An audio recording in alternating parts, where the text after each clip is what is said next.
सप्तमोऽध्याय पृथुरुवाच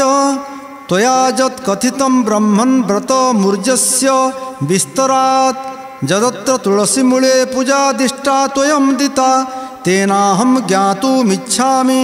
महत्त्वं तुलसीभवं कथं साति प्रिया विष्णुर्देवो देवस्य सर्गिणः। नारद वाक्य कर्णे शुणि कार्तिक धर्म मने गुणी श्री एकादशी व्रत रीति जानिबे जहु कुतपति तुलसी महिमा कथने शुणी संशय राजा मने नारद मुख चाहि भणी भमुनि असंभव वाणी किंपा कार्तिक उद्यापन तुलसी मूले दीपदान विशेष तुलसी सेवने असंख्य धर्म दीपदाने।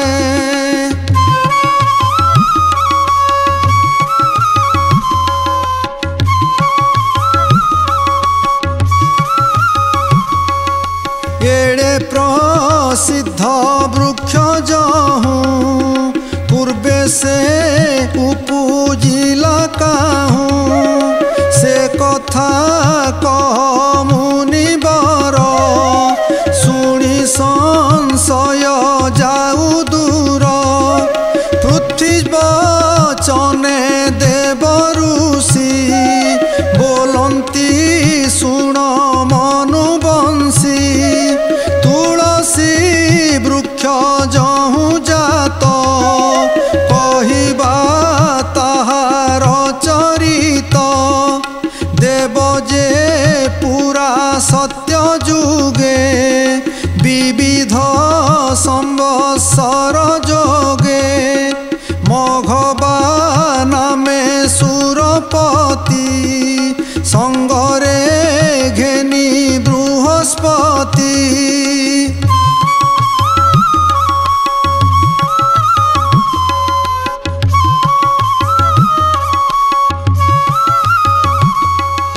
बहुत संपद बेभारे गले जे कपिलासपुरे ईश्वर दर्शन आसे इंद्र प्रवेश कपिलासे देखिले गिरिवर शोभा धवल ज्योति तार प्रभा शुद्ध स्फटिक गिरिवर विविध मणि रत्न सार कनक आदि अष्ट धातु विराजे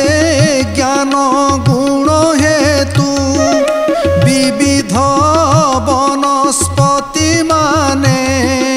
नवपल्लव अनुक्षणे पुष्पमंडित तरुबरे अमृत तुल्य फल धरे।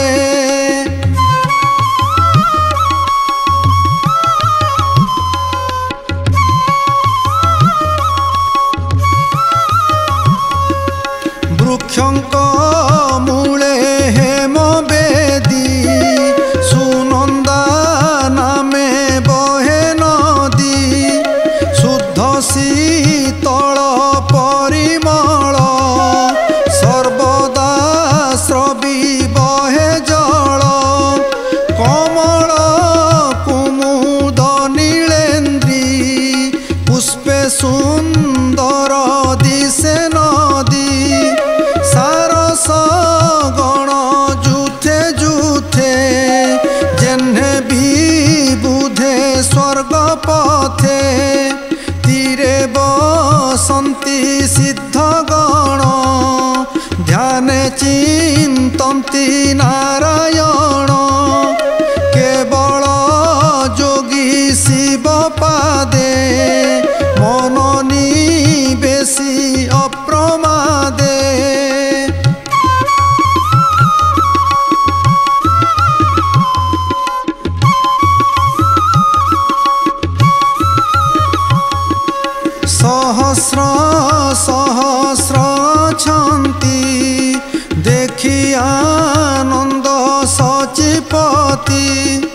से बने जेते पशु जीवे निर्भये विहरन्ति सर्वे रूपे दिशन्ति दिव्य शोभा सबुरी देहे शिव प्रभा करिणी जुथे मत्त गज बहन्ति ऐरावत तेज बने चरन्ति कामधेनु शरद शशि प्रायतनु मृगशार्दूल सिंह शशा केहि काहाकु नाही हिंसा सर्वे भक्षन्ति पत्र फल पिई नर्मदा नदी जल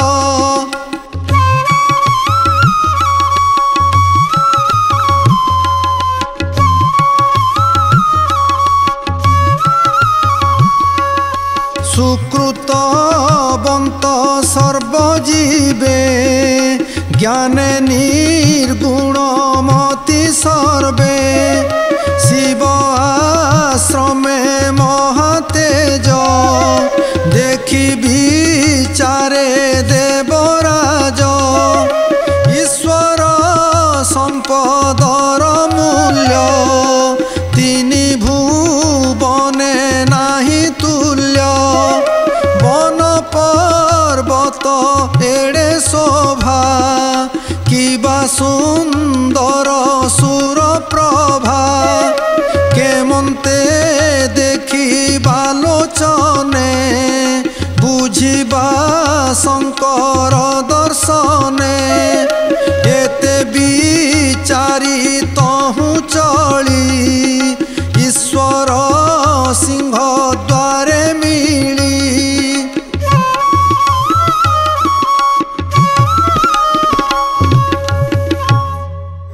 बासव आगमन जानी द्वारे बसिले शूल पाणी बासव गर्भ विनाशने शिव विचार कले मने निज स्वरूप गोप्य करी माया मनुष्य रूप धरी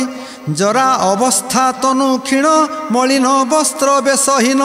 अधोबदने द्वारे बसी इंद्रता सन्निधे प्रवेशी हे वृद्ध नर पुच्छु तोते द्वारे बसी छुकी निमंते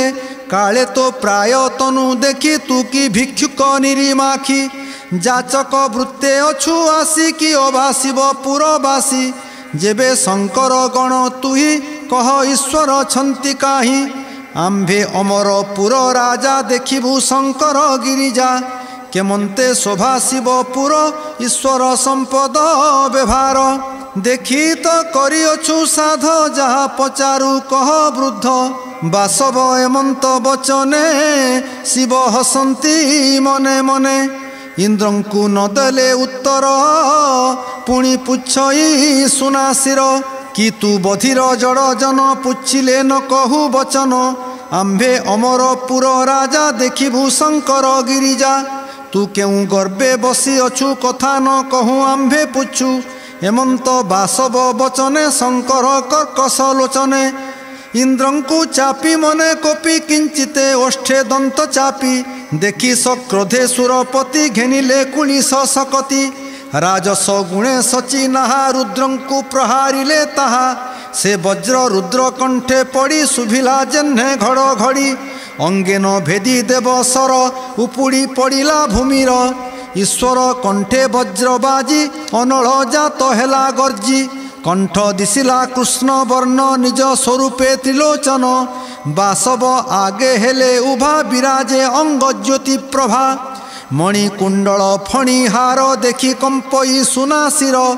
अनल तेजे भय पाई लुचिला गुरु पछे जाई इंद्र रक्षणे बृहस्पति शिवंकु चाहि कले स्तुति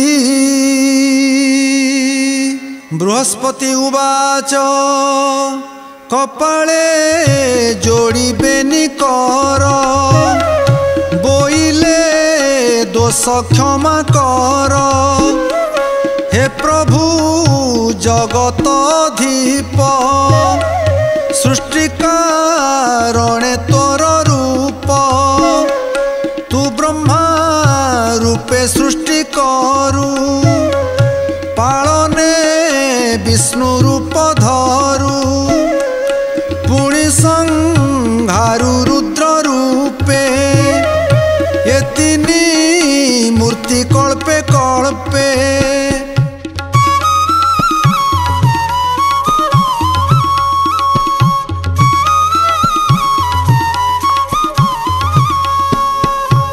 एणु ए काल परिमाणे तोर महिमा के बाजाणे जे तोर चरणे शरण से खंडे अकाल मरण अशेष विपत्ति ऋतरे जे नित्य तब नाम धरे तू देव देव महादेव सर्वमंगल सदा शिव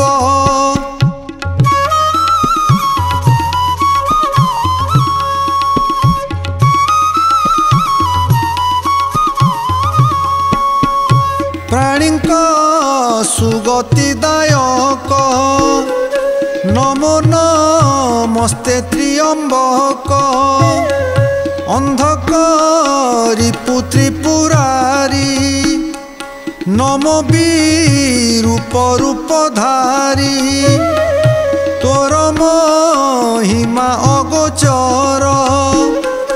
काहू जानिब पुरंदर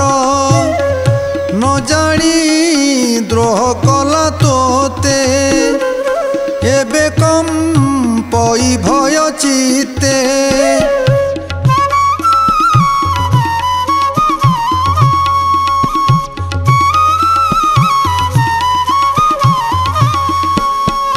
तुझे बे न करिबु त्राही आउ रक्षक अछि काहीं करुणा कर तो महिमा इंद्र प्राध कर क्षमा सेवक हेले अपराधी तू प्रभु करुणा बारिधि आम्भे सकल सुरगण तोर सेवक निश्चय जान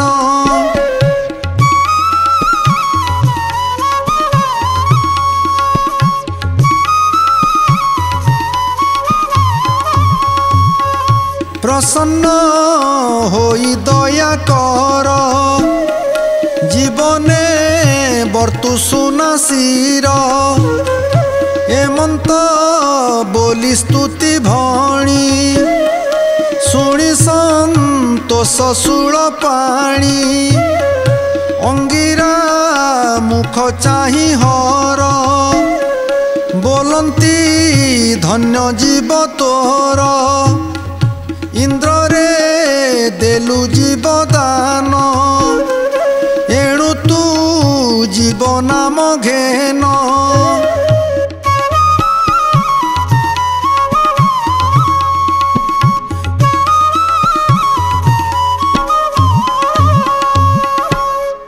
एबे अमर पुरे चल संगते घेनिया खंडल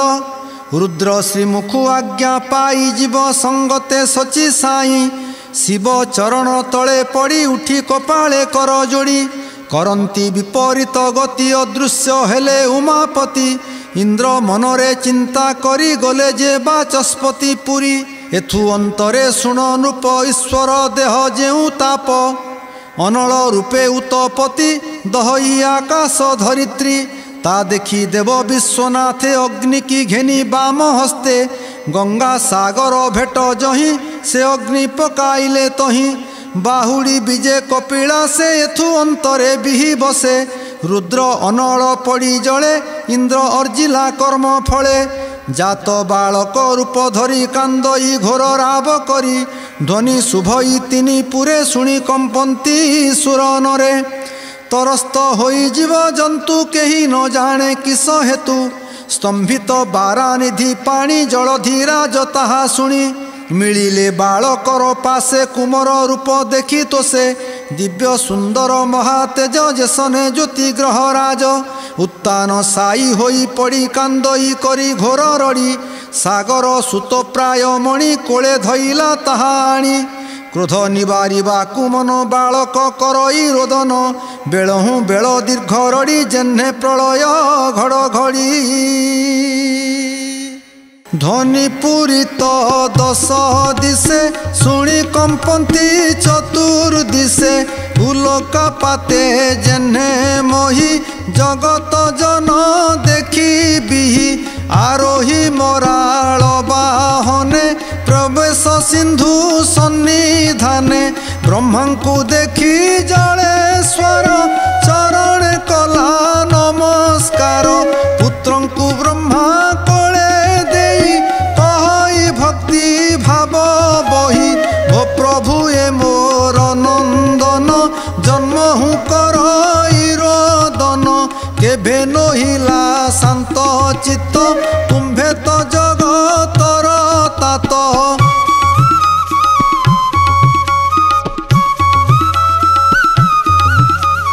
मुतुंभ चरण रे दास पुत्र को करम संतोष सागर वाक्ये पद्म जोनि बालक प्रति दया घेनी बोइले क्रोध शांति कर जुबा अवस्था हेउ तोर संसारे हुआ महाराजा सकल लोके पाओ पूजा इच्छारे भोग कर मही तोते जीणंता नहु केही जळु जे हेलु अवतार नाम तो हेउ जलंधर हेमंते बिही बाक्ये बोध कुमार शांति कला क्रोध जुबा शरीर तत क्षणे नमई विधाता चरणे